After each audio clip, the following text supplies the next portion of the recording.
할렐루야. 한 가족을 부양하는 것은 굉장히 힘이 듭니다. 그러기에 가장의 어깨는 언제나 축 처져 있고 무겁죠. 특별히 오늘 아버지 날을 맞이하시는 우리 교회의 모든 아버님들의 어깨가 그러리라 생각합니다. 은퇴한 오늘까지 또 가족을 부양하시면서 힘들게 또 그러나 최선을 다하시는 우리 교회 모든 아버님들께 우리 하나님께서 특별하신 은혜로 오늘은 더 위로하시고 힘 주시고 소망 주시기를 바랍니다. 보통 한 가족이 4명이라고 하잖아요. 4명을 건사하는 것도 힘든데 우리 예수님께서는 벳세다 광야에서 단번에 2만여 명이 넘는 사람들에게 음식을 나눠주셨어요. 게다가 그 음식이 얼마나 많았는지 남은 음식을 담아야 할 광주리가 12개나 필요했죠. 여러분, 우리가 여러 번 듣고 믿음으로 고백하고 할렐루야 아멘이지만 그 일은 참 믿기지가 않습니다. 사람은 아무리 생각해도 해낼 수 없는 일이기 때문이죠. 그런데 우리 예수님은 해내셨어요. 왜요? 예수 그리스도는 전능하신 하나님의 아들이시기 때문입니다. 자, 이 놀라운 일을 행하신 다음에 우리 주님은 뭘 하셨을까요? 예수님을 어떻게 해서든지 왕으로 삼아가지고 자기들을 다스렸으면 좋겠다. 왜냐하면 보리떡 5개 하고 물고기 2마리 자기들을 먹이는 걸 봤잖아요. 그런 벳세다의 군중들이 있었어요. 예수님은 그들을 다 집으로 돌려보내십니다. 그리고 그 벳세다의 군중들이 열망하는 대로 예수님께서 왕이 됐으면 좋겠다라고 마음속으로 기대하고 있었던 제자들도 예수님께서 너희들은 가버나움으로 빨리 가거라 보내셨어요. 사실 제자들의 입장에서는 예수님이 왕이 되신들 하나도 손해볼 게 없잖아요. 그러지 않아도 예수님의 인기가 충천이라 지금도 자기들의 어깨가 우쭐한데 예수님이 왕까지 되시면 어휴 너무나 좋았을 것 같은데. 그러나 그럼에도 불구하고 말씀드린 대로 예수님은 군중들을 보내셨고 제자들을 가버나움이 있는 게네사렛 지역으로 먼저 보내십니다. 그리고 나서 예수님은 벳세다 그곳에 있는 한 나지막한 산에 올라서 하나님 앞에 기도하십니다. 하나님, 아직도 사람들이 나를 이 땅의 왕으로 삼으려고 합니다. 이 세속의 욕망들만 채워주는 나로 생각합니다. 하나님 아버지, 내가 저들의 영혼을 영원토록 살게 하는 그들의 구원자임을 그들이 믿게 해 주옵소서 기도했습니다. 그러나 그들이 여전히 나를 세속의 왕으로 생각하는 무지와 부족함을 용서해 주옵소서 기도하셨습니다. 여러분, 예수님은 그분이 가장 인기가 많을 때도 하나님만을 경배했습니다. 교만해지지 않으려고 그는 늘 조심하셨죠. 그렇게 하심으로써 하나님을 경외하는 삶이 무엇인지 예수님은 친히 보여주셨어요. 오늘 여러분은 어떠십니까? 여러분은 하나님을 경외하고 사십니까? 가족들이 평안하고 돈도 좀 여유가 있고 건강도 좋고 그러십니까? 지금 하나님에게 감사할 때이네요.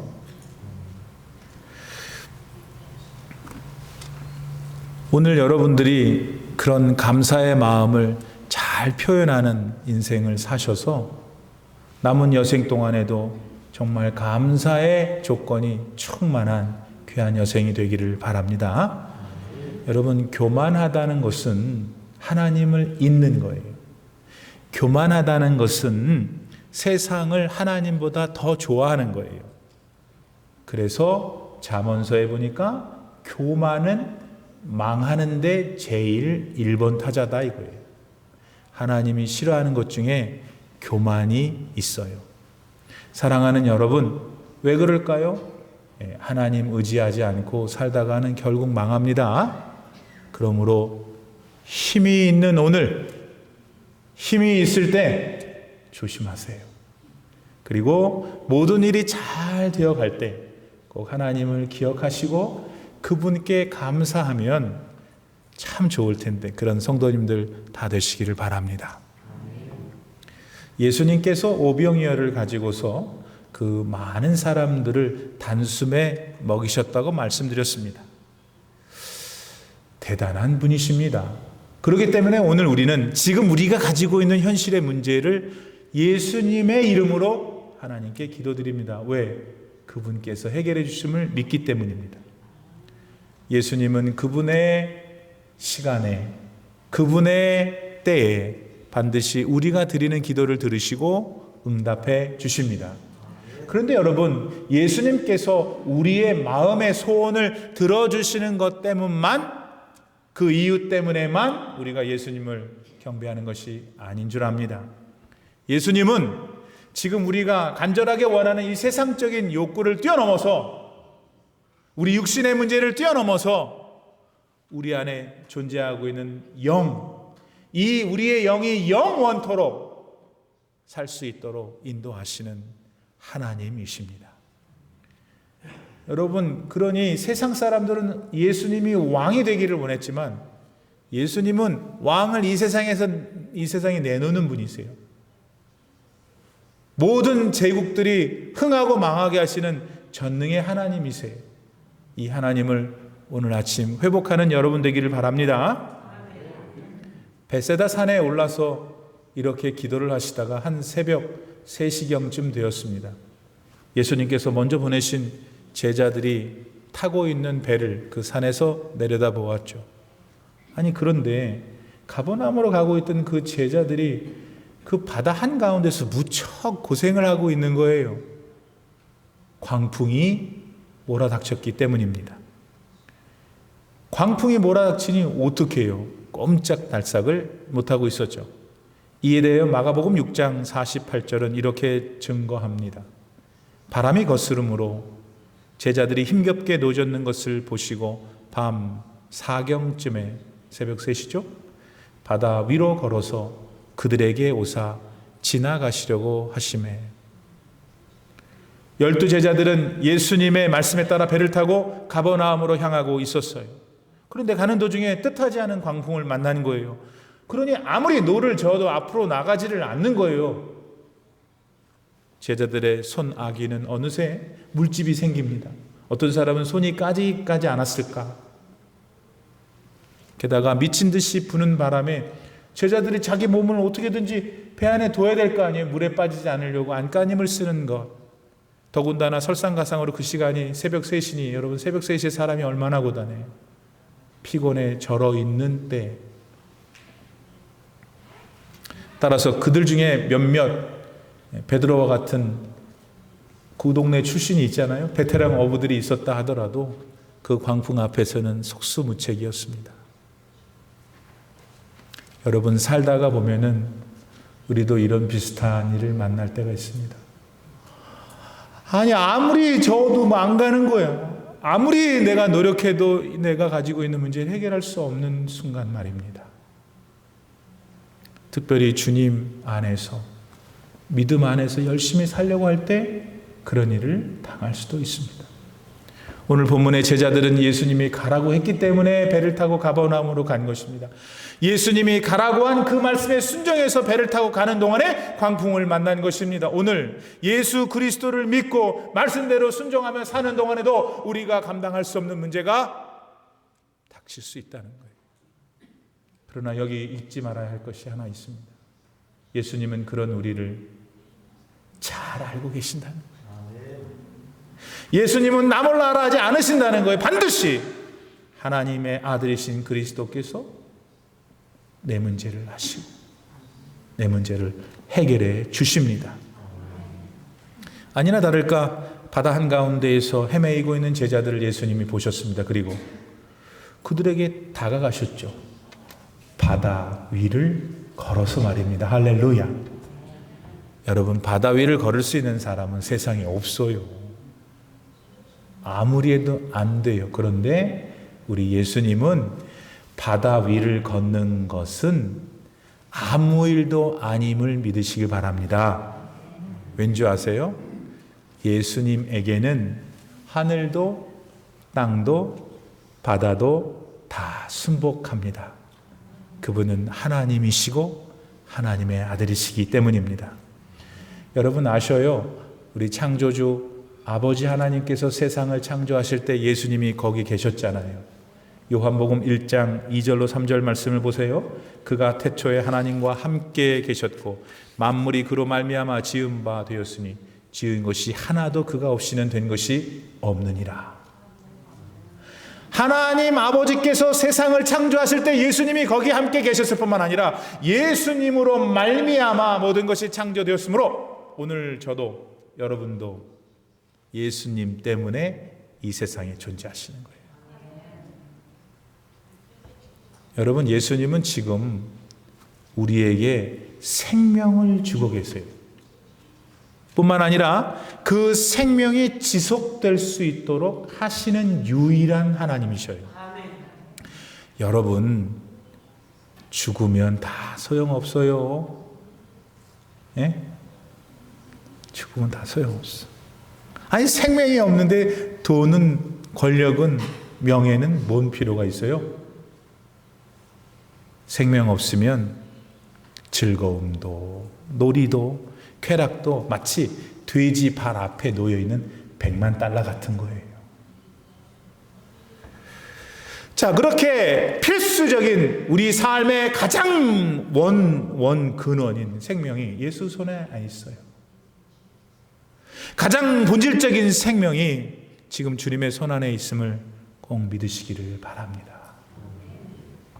그러므로 우리는 이제 그 믿음의 근거에서 다시 기도를 시작해야 됩니다. 지금까지 여러분이 흔들리고 있었잖아요.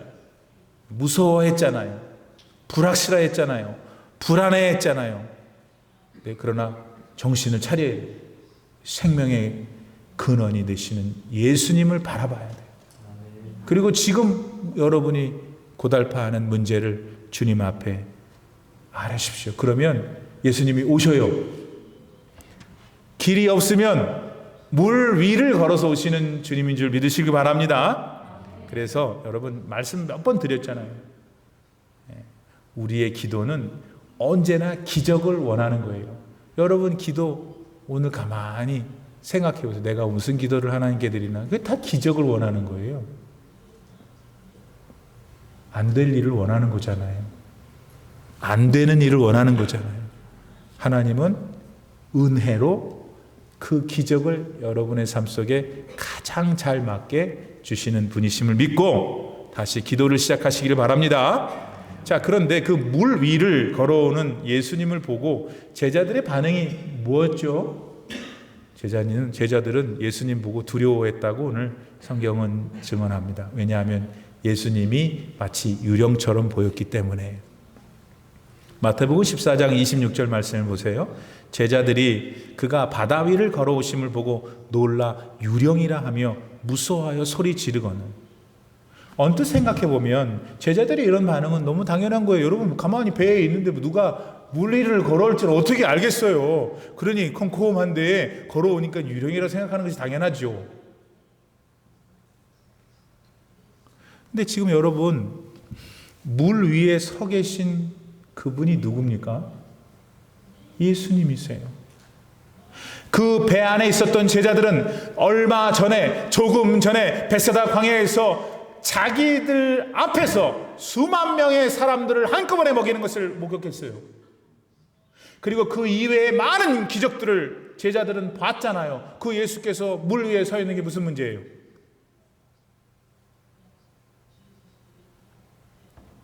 그런데 문제였어요. 제자들은 유령이라고 생각했어요. 왜 그랬을까요? 너무 그들의 상황이 다급했기 때문에. 여러분, 우리도 좀 정직하게 말하면 내 상황이 다급하면 예수님 안 보여. 예수님이 나에게 보여주셨던 그 큰 은혜와 사랑과 기적이 어디로 갔는지 다 도망가.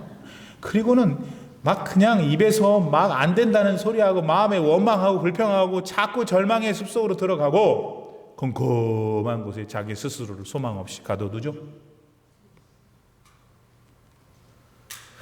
그러나 아무리 어렵고 아무리 억울하고 아무리 다급해도 예수님도 같이 사라진 건 아니라는 사실을 여러분 믿어야 해요. 내 삶이 아무리 다급하고 아무리 말이 안 되고 이해가 안 돼도 예수님도 여전히 거기 계시다는 사실을 분명히 붙잡는 여러분 되길 바랍니다. 예수님은 여러분 문제를 모르시는 게 아니에요. 예수님은 그분의 때에 여러분에게 오셔요. 그분의 때는 나한테 가장 유익한 때예요. 광풍에 시달리고 있었던 제자들에게 예수님께서 밤 사경 곧 새벽 3시에 가셨어요. 왜? 보셨으니까. 아셨으니까. 그 시간이 그들에게 가장 적절한 시간임을 아셨기 때문에 찾아가시죠. 그리고 하시는 말씀이 뭐였어요? 나다. It's I. Don't be afraid. 두려워하지 말라. 안심하라. 누구나 다급한 어려움에 처할 수 있어요. 그러나 우리 그리스도인들은 그럴 때가 오면 우리 당황하죠.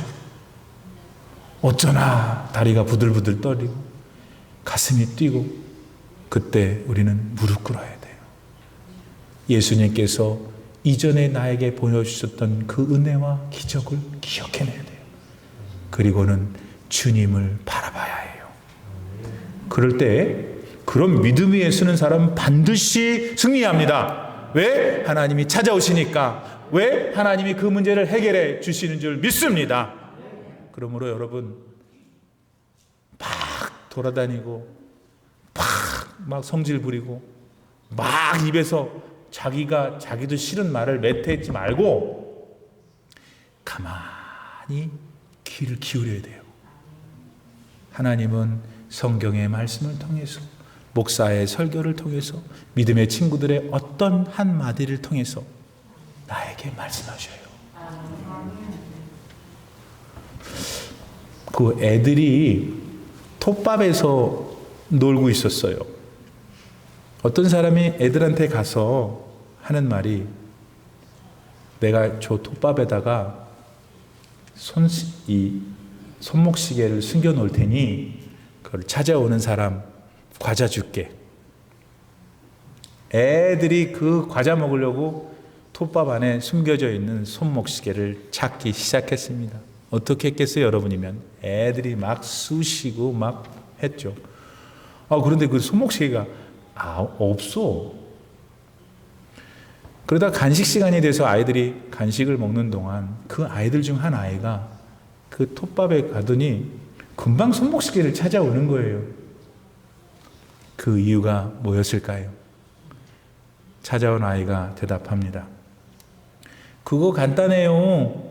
가만히 귀를 기울이고 있으니까 째깍째깍 소리가 나던데요. 하나님의 음성은 많은 경우 막 여기저기 쑤시고 다니면 안 들려요. 그것보다는 내가 다급하고 어려운 상황일수록 하나님 나를 불쌍히 여겨주세요. 그렇게 정하게 하나님이 기울이면 하나님이 위로해 주시고 그 문제도 해결해 주십니다. 네.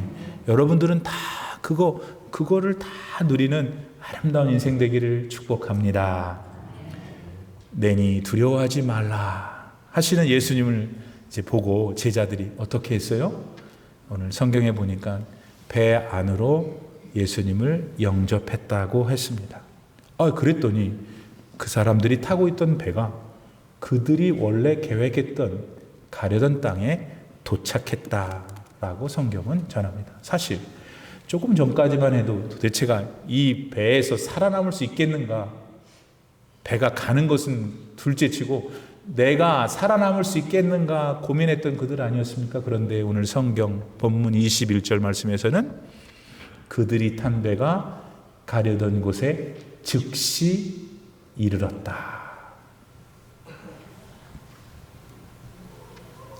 여러분, 도대체 누가 이렇게 만들어 주신 것입니까?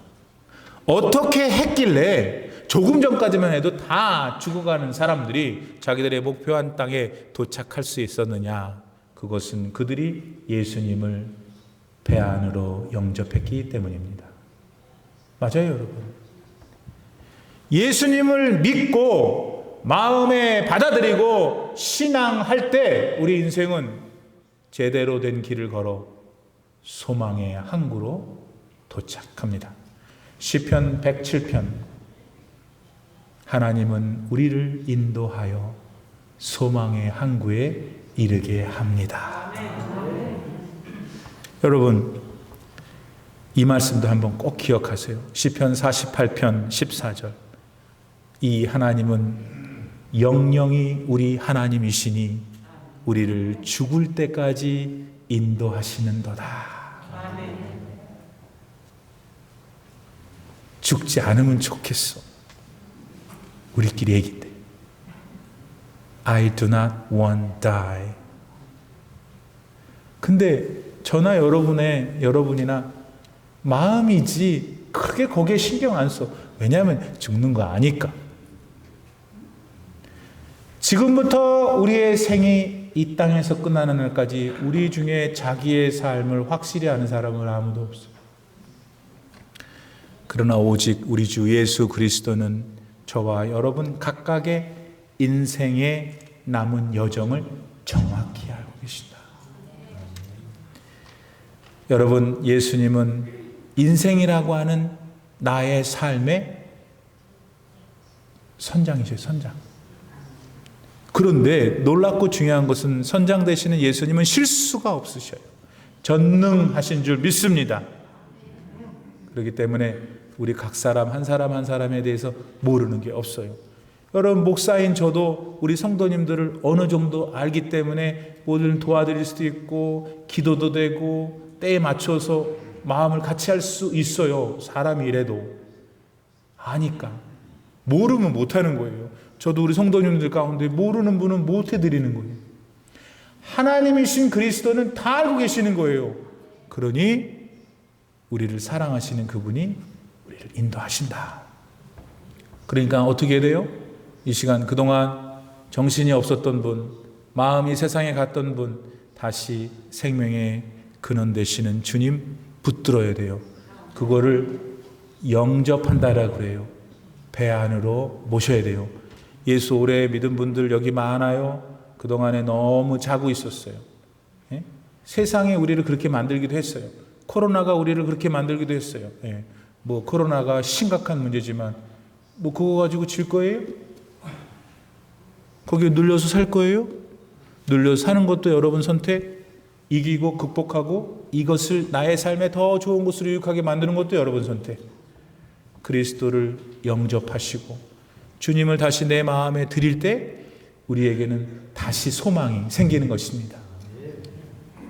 인간의 원죄, original sin과 또 그 원죄를 극복하려는 것을 주제로 일본의 여류 작가 미우라 아야코는 빙점이라는 소설을 썼죠.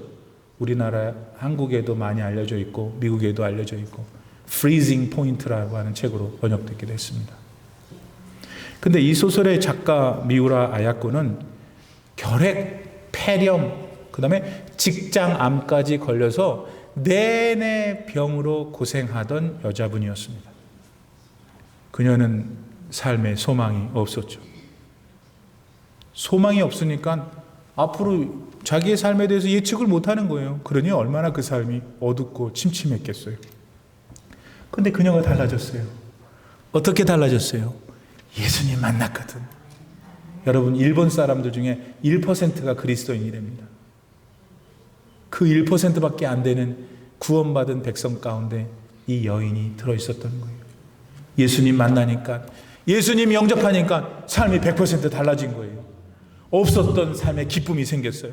몰랐던 자기 삶의 방향에 대해서 소망이 생긴 거예요. 이런 작품도 쓰게 되죠. 그런 그녀가 예수님 영접한 다음에 이런 기도를 드립니다. 병들지 않고서는 드리지 못하는 기도가 따로 있습니다. 병들지 않고서는 믿을 수 없는 기적이 따로 있습니다. 병들지 않고서는 들을 수 없는 말씀도 있습니다. 병들지 않고서는 가까이 갈 수 없는 성소도 있습니다. 병들지 않고서는 우러러볼 수 없는 얼굴이 따로 있습니다. 병들지 않고서는 나는 인간이 될 수조차도 없습니다. 질병이 그녀의 삶을 눌렀고 그녀의 삶을 어두컴컴하게 했지만 예수 그리스도 구원의 하나님을 영접했을 때 그녀의 삶은 질병으로 인하여 광명을 본 것입니다. 미우라 아야코는 병으로 절망스러운 인생이었다 했습니다. 언제 그런 인생조차 끝날지 몰랐죠. 그러나 그녀는 주님 만나고 믿음 안에 살다가 지난 1999년 주님의 품에 안겼습니다. 할렐루야. 주님을 만난 뒤 그녀는 불확실한 세상 속에서, 불안한 세상 속에서 확실하고 평안한 삶을 살았던 겁니다. 사랑하는 성도 여러분, 오늘 여러분에게 가장 필요한 게 뭐예요? 돈, 명예 다 필요하죠. 그러나 삶에 대한 평안이에요. 안정이에요. 소망이에요. 그것은 세상 줄 수 없어요. 오직 그리스도만이 주실 수 있다. 오늘 아버지 나이를 맞이합니다. 하나님이 우리의 아버지 되심에 감사합니다. 하나님이 나의 지난 생일 동안 별일이 많았죠. 여기 아마 태어나시지 우리 미국 형제자매들 말고는 다 한국에서 태어나서 여기 오셨을 가능성이 높습니다. 한국에 사는 것은 놔두고 한국에서 비행기 타고 오셨던, 배 타고 오셨던 그날 기억나세요? 기억나실걸요? 그리고 오셔서 버섯 공장도 다니고 청소도 하고 얼마나 힘들게 사셨어요. 그러나 하나님이 오늘 여기에 이르기까지 우리를 인도하셨잖아요. 어려움도 있었고 힘든 일도 많았지만 하나님은 나를 사랑하셨고 여기에 지금 올림피아에 최고 좋은 동네에 살게 하시는 것 우리 감사합시다. 그리고 지금까지 그렇게 하신데 하나님께서 내 생이 언제 끝날지 I don't know. 하나님이 그분의 품에 나를 안으실 때까지 인도하실 거야. 믿고 내가 가려는 땅에 도착해 하시는 그리스도 예수를 붙들어 다시 어려운 시대를 승리해 가는 여러분 되시기를 바랍니다. 예수님 말씀하셔요. 나다. 두려워하지 말라. 기도합시다. 살아계신 하나님 아버지 감사합니다. 고맙습니다. 오늘 이렇게 좋은 날 주시고 특별히 주님의 날에다가 더불어 Father's Day 주시니 얼마나 감사한지요. 내 남편이 우리 아버지가 나에게 가장이요 아버지가 되었던 것처럼 하나님은 우리 모든 식구들의 아버님이 되어 주셨습니다. 감사합니다. 하나님 앞으로도 내 남은 생애 동안 불확실하고 불안할 수밖에 없는 세상 삶이지만 확실하고 안정한 삶을 지속적으로 살 수 있도록 인도하시옵소서. 오 할렐루야. 주님을 영접합니다. 주님의 은혜를 구합니다. 도우시옵소서. 예수님의 이름으로 간절히 기도 올리옵나이다. 아멘.